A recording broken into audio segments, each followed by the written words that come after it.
de la població espanyola, això és inamovible. Això és inamovible.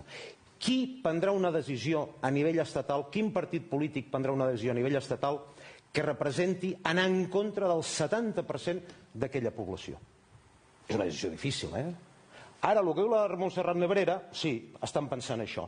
A veure si els hi donem el tercer grau, perquè diuen de donar el tercer grau i aleshores de forma camuflada aquells indults parcials, i a veure, doncs, així si se n'oblida. Fer un deixa Pujoliana. Però és absolutament impossible. És a dir, l'independentisme ha d'entomar que en el 70% de la població espanyola tota catalanitat que superi la cosa folclòrica i provinciana és vista com un atemptat a la seva essència.